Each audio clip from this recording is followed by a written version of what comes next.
And not-so-great moments in sports? You get it all. How do I get it? Just call Sports Illustrated's toll-free number. Yeah, I'll bet they raised the price of the magazine, right? It's over 47% off the cover price. Just 3 installments of $9.89 each. You can even put it on a credit card. I gotta get to a phone. What's that number again? Here, 1-800-621-8000.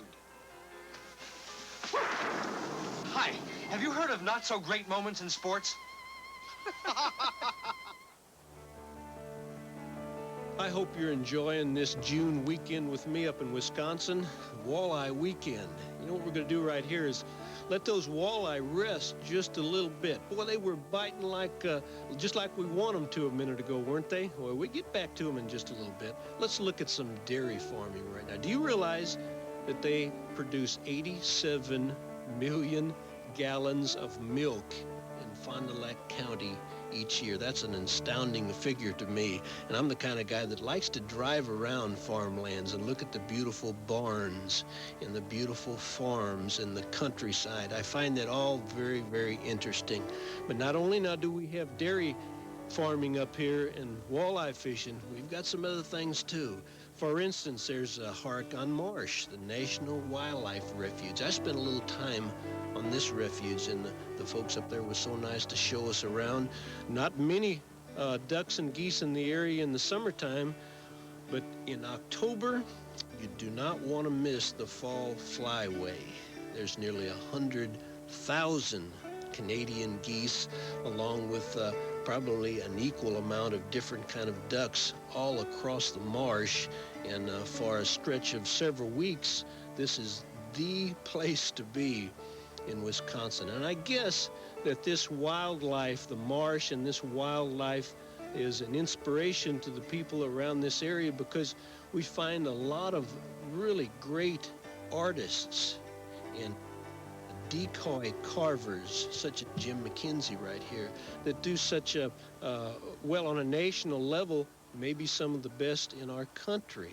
And Jim is working on a mallard right here for us, and he has some beautiful ducks. And as I say, there are other carvers and other artists in the area that do such a wonderful job. And I am sure that the surroundings, the refuge, are an inspiration. Everything seems to center around that beautiful Lake Winnebago. I believe that if there's 37,000 people in town, I know that at least every other one of them showed up as a volunteer for Walleye Weekend. No, not really that many, but understand 1,200 volunteers from the community there help put on this big affair. Everything seems to end up back down at Lakeside Park, doesn't it? Well, this is a nice place, 400 acres right there on the lake. Everyone gets a lot of recreational use out of the park. Lots of fishing goes on. Lots of families are able to fish off the bank. Nice harbors, nice marinas where to store boats. Well, this really is possibly the center of Fond du Lac. But if you're in the community, you want to get around and see some of the beautiful homes, Galloway Village, and just all the different things that go on in this community. I tell you what, this is the kind of community where you would really enjoy raising your family. And I'm just going to kind of sit back right now, and we'll just kind of take a look at Fond du Lac right now.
Go on, Jim. Tell the kid how you learned to track trophy deer like that one. Well, I came across this old Indian in the woods, Now, he was so hungry that in exchange for my lunch... Just wait now. I remember eating a sandwich, and this big old buck walked up, took a bite, and followed me back to camp for more. You know the season my Odd 6 jam? Tie my bootlaces together, string them from the barrel to the stock. At these races right here and tell that that is the truth. Now, Mercury Marine's National Walleye Fishing Tournament is going on right at this time. Those guys are out on Lake Winnebago trying to catch one more fish or one big fish that will bring them the big prize. So what are we going to do with 70-some thousand other visitors to Lakeside Park there in Wisconsin? Well, we've got a lot of things that will take care of these folks. We have music, lots of exhibits, lots of food for the kids. Along with the running, we have a junior fishing rodeo. Boy, we stocked that little lagoon there with catfish. They're ready for the fish. And I used to play a little volleyball myself. I know how much fun these people have right here. Actually, nearly 40 different sporting events go into Walleye Weekend, and all the side things, the face painting, the clowns. And you know, they tell me Walleye Week, the largest fish fry in the world. Now, I don't know whether that's the truth or not. I do know that they feed thousands of people walleye through that weekend, and everyone in the community there pitches in. Lots of volunteer work goes on. They think it's the biggest fish fry in the world, and that's good enough for me.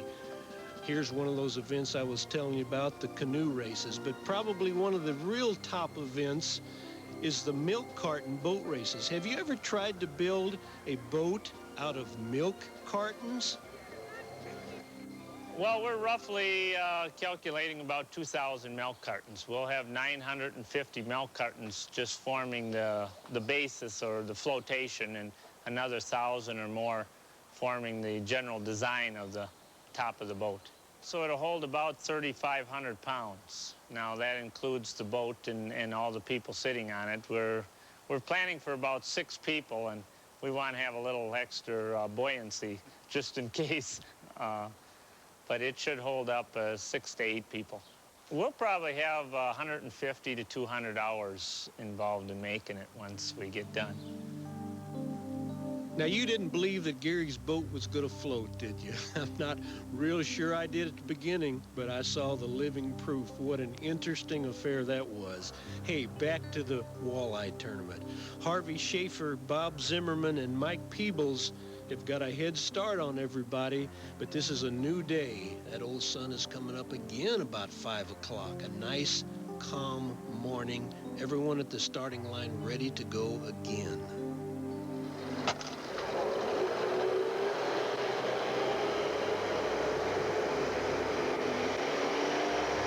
Lake Winnebago is such a big lake, it's hard for the fishermen to cover it all.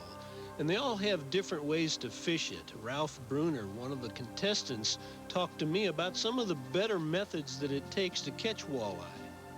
Slip bobber and a leech on the reefs, a jig and a leech, and probably a crankbait on the mud. What depth of water would you be fishing them in? The reefs would be at 7 feet, depending on which way the wind is blowing. You know, if the water's dirty enough, they'll be on the reef. If not, they'll be out in the mud. The depth would probably be about 17 feet. Explain the bobber method a little bit more. Well, it's a slip bobber, a little knot in the line. You bring it up to like 7 feet, hook on your leech, crawler, minnow, whatever you'd like, and the bobber just slides all the way down to the split shot. And when you throw it out, it just drops all the way down and say 7 feet wherever the knot is. Keeps the exact depth that you want. Whatever you set it at. And you can fish extreme depths with it. And you're going to throw it upwind and hopefully drift it through the area. Right over the top of the reefs. And the other thing is it keeps it from, you know, getting hung up on the rocks. You can go right over some rocks with it very easy. And doesn't get hung up. Everybody's searching for that exact lure or the exact fishing spot where they can catch themselves 5 nice walleye. Matt Jacobson's got one on right here. Well, Matt, I'm afraid this one might be a little too small, but it's a fish. Matt was one of the favorites in the tournament. As a matter of fact, Mike McClellan was a favorite as well. These two boys have fished the lake many times. They got a rough start that first day, and I'm wondering how they're going to come out this second day. Same thing happened to Mike, who is from South Dakota. Last season, his first day was a big 0, and he ended up catching a stringer of fish good enough to win the whole kit and caboodle the next day. We're going to see how he fares this time. He's got a lot of fish to make up this year. Harvey Schaefer has a big lead on everyone. Again, all the fishermen have been out in the neighborhood of 9 hours. The lake has been kind of calm again today, 2 days in a row. A beautiful day, sometimes not the exact day that a walleye fisherman wants. A nice ripple, some clouds, even a little rain kind of helps fishing. But I don't know how many more fish could be brought in. As I stated before, that first day I saw more walleye than I had seen come from Lake Winnebago for many trips to Walleye Weekend. I'm not so sure that this second day isn't starting out to be even better yet. Many of the people that caught very few fish the first day are coming through with outstanding catches, and our leader, who is not in yet, is going to have his work cut out for him. The crowd of 70,000 that has spent a great deal of the time there at Walleye Weekend, of course, are not all at the weigh-in right here, but we do have an excited crowd, a big crowd, and everybody very anxious to see what's going to happen. I know that you are known for being one of the deeper water fishermen in Lake Winnebago. You don't like much fishing shallow. You like the deep, muddy areas of the lake where you can troll deep. Do you think that in this tournament, with the weather being a little bit warmer than normal for this time of year, is what made these fish move out in the deeper water? No, I fished with Bob Zimmerman yesterday, and Bob had the fish laid out pretty well. We run a few spots that I had. We produced small fish. So Bob says, let's go. So we went north and we found the sturgeon where they're working. That's why these fish are there. The walleyes were there because the sturgeon were there? That's what I said. Now, if I was going to go look for walleyes, I've never thought of looking for sturgeon. Why are they around the sturgeon? Sturgeon are working the bottom up, and whatever feed comes up that floats, that settles back to the bottom. The walleyes feed on it, perch feed on it. And of course, everybody knows where there's perch, there's walleyes. We know, there's sturgeon and there's walleye in the area. What pound test line are you fishing with? 8 and 10. 8 and 10. Have you ever caught a sturgeon? Yeah, yesterday I had the first sturgeon in my life on a rod and reel. How big was he? I didn't get him off the bottom, but I know he weighed 80 pounds because I do that crazy sport in the winter too. There you go. Well, I'll tell you what. It's been an outstanding tournament for yourself, and everybody here wants to personally congratulate you. Let's give him another great hand and look at it.